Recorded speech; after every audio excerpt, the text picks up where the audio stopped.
Yesu n'umwami. Igice cya 52 mugira mwumvirize ubutumwa bwiza mushikirizwa na Pastor Jackson Nkeshimana. WhatsApp yiwe ni 76 96 96 96. Hiyo ilikuwa kwa awamu ya 4 ya Ibrahim. Ico cyari icya 4 mu vya Aburahamu. Ya 5 kwa Ibrahim. Icya 5 kuri Aburahamu. Tulijifunza imani ya kukiri. Twarize ukwizera ko kwatura.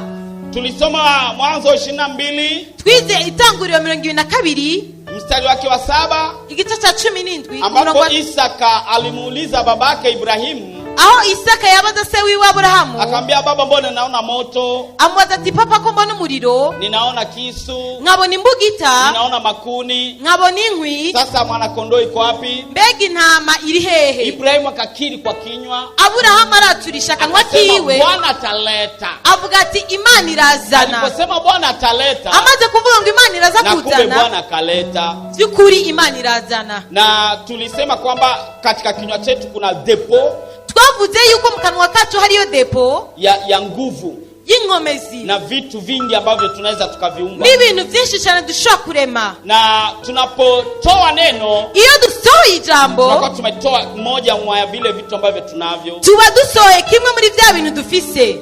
Na tulikuja kusoma Luka 21:15. Twarize muri Luka 21 ku murongo wa 15. Ambapo tuliona kwamba Mungu ndiye atatupatia ulimi wa akili na hekima. Aho twasomye yuko Imana ari igiye kuduha ururimi rw'inkomezi rw'ubwenge, na kwamba kila chochote ambacho tutakachokisema kitafanyika. Kandi ikintu cyose tuzovuga ko kizokoreka. Na hakuna mtu awezaye contredire kitu ambacho tumekisema. Kandi nta muntu n'umwe ashobora kuvugiguruza ikintu twavuze. Na tulisoma Isaya 44:26. Twarize igitabo cha Isaya 44 ku murongo wa 26. Twasoma kwa Kirundi inasema, twasomye mu Kirundi havuga ngo, nkomeza ijambo ry'umusazi wanje ngashitsa inama z'inuma zanje.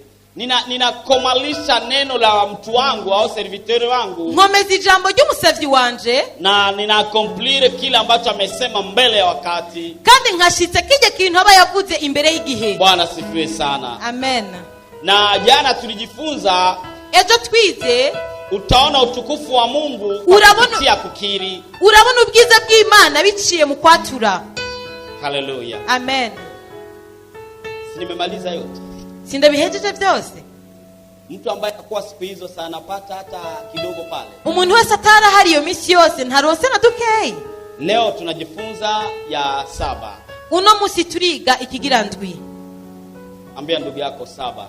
Gira mugenza wa tindwi. Tena mwambie 7 ni hesabu ya Mungu. Umubwira tindwi ni giharuro c'Imana. Nitakwambia titre baadaye.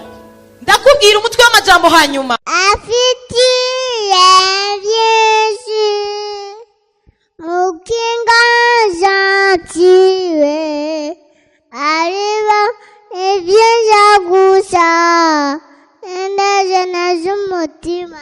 Uyu numwanya rero wuko dusengera imitwaro. Umutwaro wawe urashobora kuba ukomeye cyane, umutwaro wawe urashobora kuba uhambaye cyane, ariko rero kuri Yesu nakantu gatonya cyane. Reka dusenge. Mwami Yesu, mwamugororotse, ndagushimiye kuri byiza wakoze. Mwene data akaba yumvije ano majambo yawe. Mana, ndagusabye ko uwo mutabara ari mu matane, ari mu bibazo, ari mu bikomeye, ari mu bimurengeye, arumva kumenga yosara, yohunga, yokwiruka, yogira gute, arabuze ico yofata n'ico yoreka. Ariko Mwami, ndagusabye ko umutabara mu izina rya Yesu Kristo, kuko niwe mutabazi. Muri uyu mwanya Mana umuserukeko, maze byose bihere. Ni mu izina rya Yesu Kristo Mwami mcunguzi wacu. Amen. Igome tuma dufise amasengesho yamaba ku munsi wa 4 isaha 9 n'igice, n'amasengesho amabera hajya ku ishengero rya Hope Church mu Kigobe, na harabana naho bita kwa Gerard ni mu Kigobe hafi ya hospitali militaire. Kaze kwa 4 isaha 9 n'igice twama tubona ibitangaza Yesu akora. Nawe urazoze kuri wa 4 urabe nawe ivyo Yesu azogukorera. Yesu aguhezagire cyane.